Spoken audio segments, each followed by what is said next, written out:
Hi guys, welcome back to స్వాత్ర kitchen. Today recipe healthy and tasty protein ragi ఆవిరి కుడుములు. పిల్లలకి ఒక మంచి హెల్దీ లైట్ వెయిట్ ఆయిల్ తక్కువగా ఉండే బ్రేక్ఫాస్ట్ చేసి పెట్టాలనుకున్నప్పుడు ఇలా ఆవిరి కుడుములను చేసి పెట్టండి. ఆరోగ్యానికి ఆరోగ్యం, పోషకాలు సమృద్ధిగా లభిస్తాయి, ప్రోటీన్ కూడా ఉంటుంది కాబట్టి టేస్ట్ కూడా సూపర్గా ఉంటాయి. రాగి ఆవిరి కుడుముల్ని ఎలా చేసుకోవాలో ఈరోజు వీడియోలో చూసేయండి.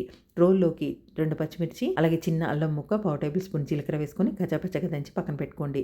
మిక్సీ జార్లోకి చిన్న కప్పు స్వీట్ కార్న్ వేసుకొని కచ్చపచ్చగా మిక్సీ చేసి పక్కన పెట్టుకోండి. గ్యాస్ మీద కడాయి పెట్టి అందులోకి 5 టేబుల్ స్పూన్ ఆయిల్ వేసుకొని ఒక ఆనియన్ని సన్న కట్ చేసింది వేసుకొని 10 నిమిషాలు ఫ్రై చేసిన తర్వాత ఒక కప్పు తోటకూరను కూడా సన్న కట్ చేసింది వేసుకొని మరో 10 నిమిషాలు ఫ్రై చేసిన తర్వాత కచ్చపచ్చగా దంచిన అల్లం పచ్చిమిర్చి, ఒక కప్పు తురిమిన క్యారెట్, కప్పు సన్న కట్ చేసిన కొత్తిమీర కూడా వేసుకొని 10 నిమిషాలు ఫ్రై చేసిన తర్వాత ఇందులోకి పచ్చపచ్చగా మిక్సీ చేసిన స్వీట్ కార్న్ కూడా వేసి 10 నిమిషాలు ఫ్రై చేసిన తర్వాత 2 కప్స్ వాటర్ వేసుకోవాలి.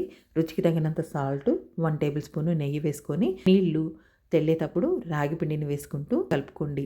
కప్పు రాగి పిండికి 2 కప్పులు నీళ్లు. రాగి పిండిని వేసుకుంటూ పిండి గట్టిపడేదాకా కలుపుతూ ఉడికించుకొని గ్యాస్ ఆఫ్ చేసేసుకొని ఒక 10 నిమిషాలు పక్కన పెట్టుకోండి. ఇది కొంచెం చల్లగా అయ్యి గోరువెచ్చగా ఉన్నప్పుడు ఇప్పుడు చేతికి నెయ్యి రాసుకొని ఉండ్రాల్ని ప్రిపేర్ చేసేసుకోండి. ఇడ్లీ చేసుకునే పాత్రనైనా తీసుకొని స్టీమర్లోకి నెయ్యిని గ్రీజ్ చేసేసి కుడుములు పెట్టేసుకొని మూత పెట్టేసి ఆవిరికి ఒక 10 నిమిషాలు ఉడికించుకొని గ్యాస్ ఆఫ్ చేసేసుకొని హాట్గా సర్వ్ చేసుకోండి.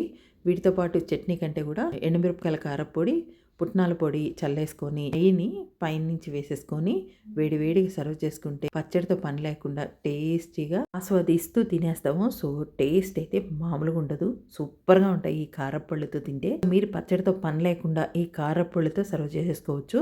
హై ప్రోటీన్ ఆవిరి రాగి కుడుములు అయితే రెడీ అయిపోయినాయి. చాలా టేస్టీగా అద్భుతంగా ఉన్నాయి. తినే కొద్దీ ఇంకా తినాలనిపిస్తున్నాయి. సో ఆవిరి కుడుములు ఆరోగ్యానికి మంచిది కాబట్టి సో తప్పకుండా ట్రై చేయండి. మీకు ఎలా వచ్చిందో కామెంట్ చేయండి, లైక్ చేయండి, షేర్ చేయండి. Thanks for you watching.